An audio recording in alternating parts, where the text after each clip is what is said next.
अस्सलाम वालेकुम, welcome back to my channel. Like share and subscribe to my channel. Bell notification को on कर दीजिए ताकि आने वाली नई वीडियो आप तक बआसानी पहुंच सके। हमने देखा कि फिजा दानिश को सामान दे रही होती है, बोलती है कि अगर आपको बुरा ना लगे तो मुझे अपने पापा के घर छोड़ देंगे।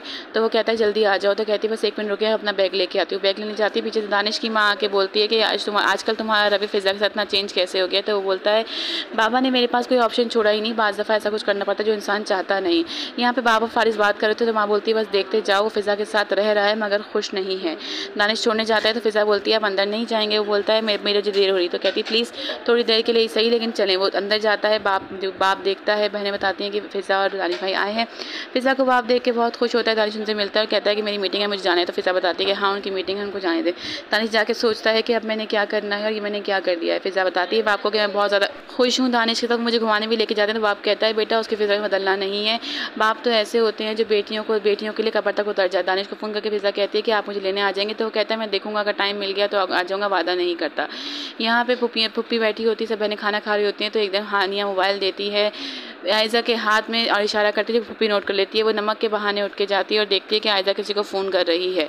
आयज़ा का फ़ोन मिलाना पुप्पी नोट कर लेती है। इतने में साद और उसकी माँ रिश्ते के लिए आते हैं। तो बाप बहुत गुस्सा करता है। पुप्पी बहुत बातें सुनाती है, उनको कहती है कि जो इसने किया है उसकी कोई भी माफ़ी नहीं, कोई नहीं, इसका से बद्दुआ है, बद्दुआ दे सकते हैं। तो वो बोलती है प्लीज़ मेरे बेटे का बद्दुआ मत दीजिएगा, वो एक ही है। तो पुप्पी बोलती है अगर आपकी बेटी एक ही है, आपका बेटा एक ही है, तो हमारे घर में 5-5 बेटियाँ जिसकी वजह से हमारे पूरा ख़ानदान में दुनिया बदनामी हो गई है। उनके जाने के बाद पुप्पी और दादी बहुत बात सुना रही होती है कि आयज़ा ने बुलाया। तो बाप बोलता है मेरी बेटी ने नहीं बुलाया। पुप्पी बोलती है इसका फ़ोन चेक कर लेते हैं। जैसे फ़ोन लाती हैं तो लाइस डायल 7 का होता है। तो वो बोलती है आयज़ा मैंने बुलाया नहीं, मना करने के लिए बुलाया था। बाप की तबीयत ख़राब हो गई, बाप को अस्पताल लेके गए, डॉक्टरों ने इमरजेंसी में रखा है। पुप्पी और दादी बहुत परेशान है और बेटियों को बातें सुना रही हैं। सलमा ये देख के परेशान हो रही है कि बेटियों के साथ किस तरह का सलूक कर रही है। आयज़ा बहुत रोती है तो फारूक उसको चुप कराता है। फिजा अपने घर पहुँच के कुछ सोच रही होती है। उसी वक्त आयज़ा की कॉल आती है, बताती है अब्बू की तबीयत ख़राब है, अब्बू हॉस्पिटल बेड में रोने लगती है।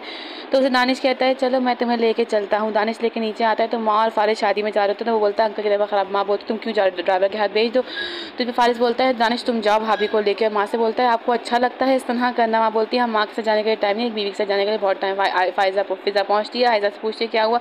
डॉक्टर आते हैं, दानिश बोलता है मैं इनका दामाद हूँ। डॉक्टर उनको लेके जाता है, बोलता है माइनर सा अटैक था लेकिन ये अटैक सीरियस भी हो सकता है, इनकी जान भी ले सकता है अगर इनको परेशानी दूर ना रखा गया। घर में फ़ोन आता है कि बाप खतरे से बाहर है। तो सब खुश होते हैं और दुआएं करते हैं कि अल्लाह को जल्दी जल्द घर आ जाए। दानिश बैठ के समझा रहा होता है फिजा को कि तुम बड़ी बेटी हो, तुम्हें हिम्मत करनी होगी। तो वो कहती मैं नहीं कर सकती, अगर अब्बू को कुछ हो गया तो मैं नहीं जिंदा रहूँगी क्योंकि मैंने अम्मी को खोया था, तब अब्बू ने हमें संभाला था, पाला था। जिस आदमी की 5-5 बेटियाँ हों वो कितना परेशान रहेगा, उसे कैसे गमों से दूर रख सकते हैं।